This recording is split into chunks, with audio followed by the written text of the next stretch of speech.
Hello the world, hello the internet, hello Jason Isaacs. Let's talk about the president. Now, this is a review of the president. This is an attempt to look at the president in the entirety and just help you with your analysis and your evaluation of the power of the president, or indeed the lack of power of the president. This is not going to go into the items in any great detail because the time for that was ages ago, and obviously there are resources out there already for you to look at there.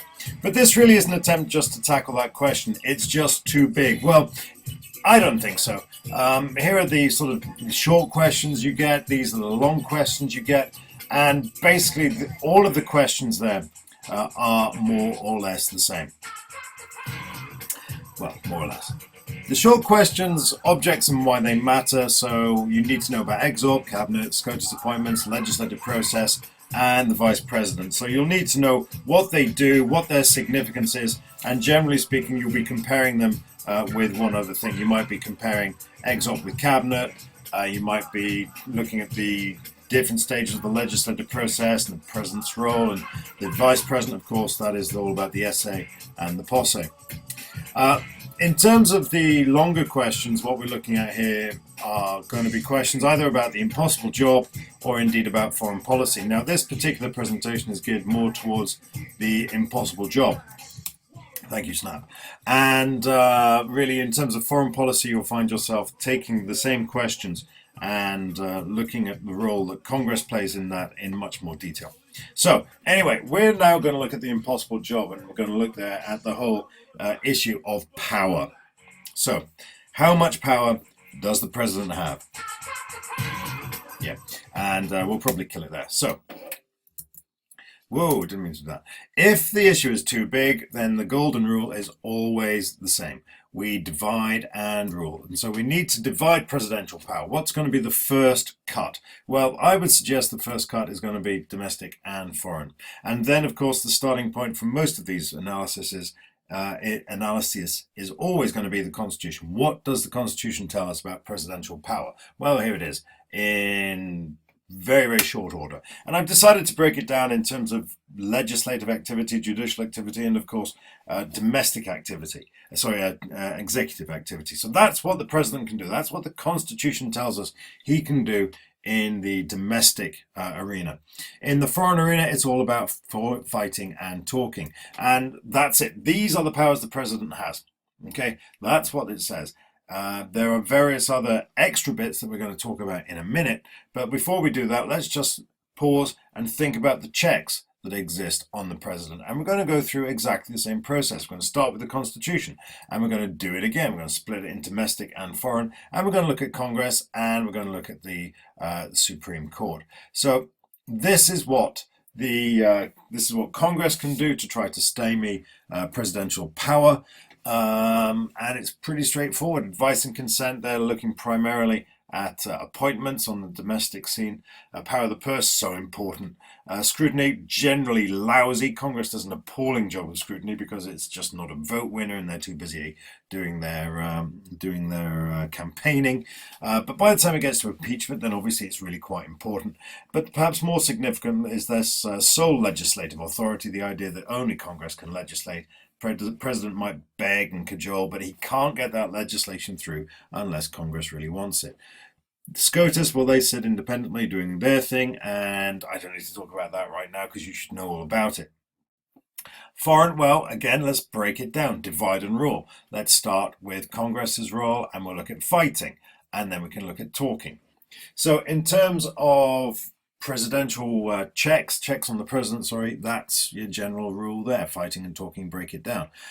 Trade and aid here, this is very, very important. Congress controls trade and aid because they're controlled by legislation. And this was particularly true when we were looking at Nicaragua and the arms to Iraq scandal. And again, there are presentations about that, so I'm not going to go on about it right now. You need to know. But that's elsewhere. So divide and rule. SCOTUS, judicial review. In a foreign arena, perhaps there you're looking at RHB, Rasul Hamdan Boumediene. And yeah, again, it's just, what are the checks on presidential power? Do they work? Divide and rule. Just keep dividing and keep ruling. And of course, assess them on the way, the significance of oversight. And obviously, in terms of Congress and its ability to check the president, that's going to vary depending upon things. Um, Oversight will vary. The effectiveness of the congressional will to exercise that oversight is going to evolve with time. Events are going to be significant. Presidential timeline is going to be very, very significant. You need to talk about all of these things. The willingness of Congress to hold a mirror up to the president is going to change depending upon what's happening. Supreme Court, on the other hand, they're going to do it all the time. Here's a very good example of Boumediene.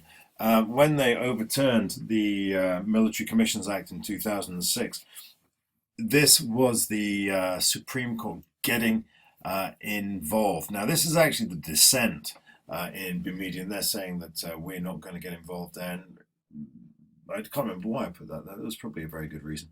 Anyway, in terms of, oh yeah, that's right. That's Judge Scalia demonstrating complete lack of neutrality. But anyway, Boumediene, that overturned the Military Commissions Act, which was very much instituted at the request of Bush. I don't want to get dragged into that because I'm getting dragged into weeds. Again, you just need to know that SCOTUS will, if necessary, check the president, domestic and foreign affairs. And you need to know your examples.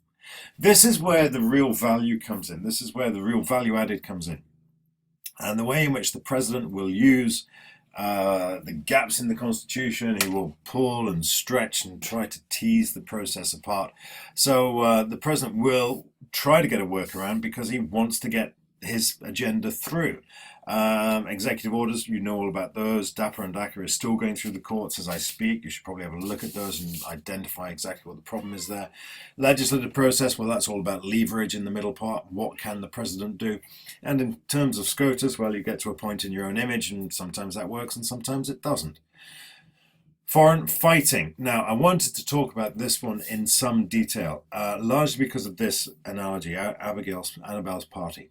Now, the question here is, how much can the president get away with? Let's look at it this way. Let's assume that the president wants to get involved in a foreign action. Now, he's not going to declare war because he can't declare war, and only Congress can declare war, and the War Powers Act says that he's got a 90-day operating window, so he doesn't want to go down that route. Instead, what he wants to do is get Congress to sign off on it.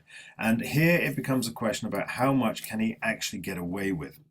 There is going to be a cost associated with any military action in terms of blood and treasure. And the president needs to know whether or not he can carry that by himself. And in order to try to explain that perhaps a little more clearly, let's look at Annabelle's party. Let's assume that Annabelle's parents are going away for the weekend. And like any reasonable person, her first thought is, okay, I want to have a party. So she goes to her parents and she says, can I have a party while you're away?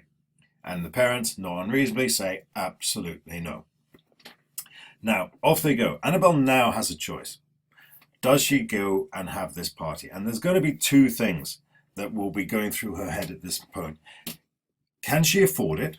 Because, of course, she can't exactly go up to her parents and say, look, I need £200 to go to a poetry reading. That's just not going to wash. Has she got the cash to fund this party? That's the first thing. So that's the treasure. The second point is, what happens if things go horribly wrong? What happens if somebody smashes the Ming vase, or puts a cigarette out on the Vermeer, or puts a knife through the Chippendale dining table? You know, can you carry that by yourself? Similarly, the president, when he's looking at, and I don't want to trivialize going overseas and dropping bombs on somebody, he needs to work out whether or not he can get away with this particular action. So just like you trying to get away with a party after your parents have said no, can you do it? Can you carry the cost in terms of treasure and potentially blood? The president has to go through the same thing. And so what we see now is the president going to Congress and saying, will you sign off on this action? And sometimes they do, as they did in Iraq and Afghanistan, and sometimes they don't, as they did in Syria in 2013. And in Syria 2013, the president said, yep, okay, fair enough, I'm not going to go in, because he couldn't carry that cost by himself.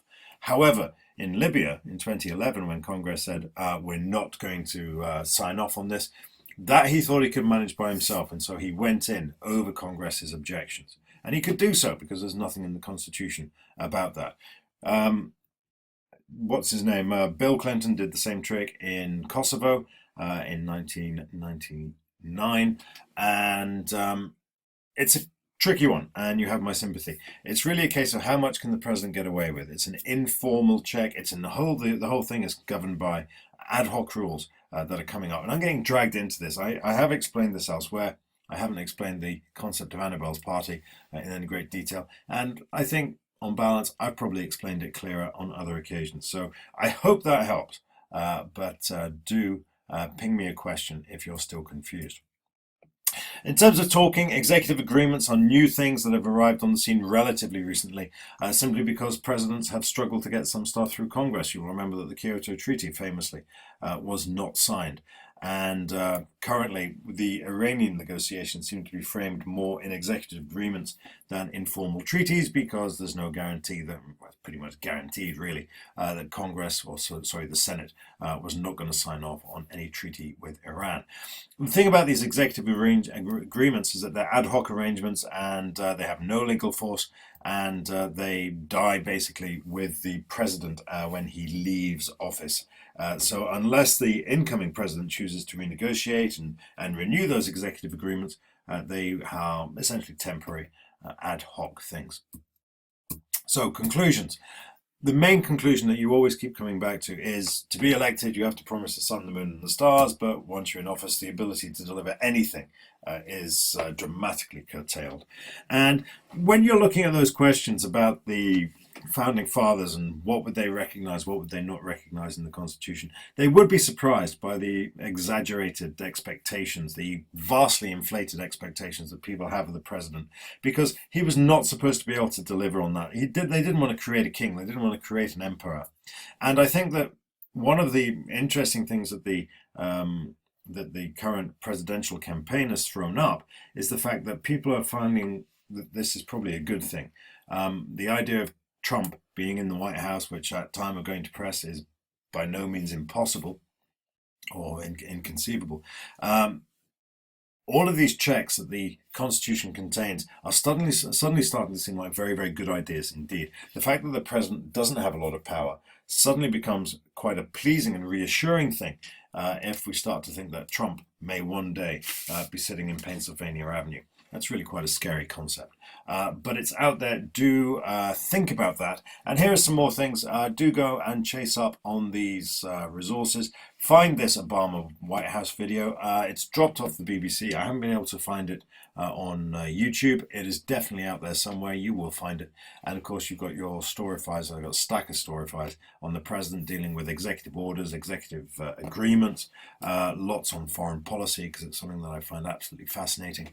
And yeah, just drop me a note. Tutorials available online. More than happy to go down that particular route or answer questions as and when they come up. And I hope that helps. It's not my clearest presentation. This is kind of tricky. But again, as long as you remember, look at the power, look at the checks, look at how they've both tried to look at how both the president has tried to bend the rules and Congress has tried to evolve to manage that, and look at that conclusion. Can the president deliver on his promises? Thank God no, because it's possible we might have Trump in the White House. And I'm repeating myself. That's time for me to go, and so I will go, and I will say good luck in the exams. You have the power. God, that was bad. You have the power? What was I thinking about?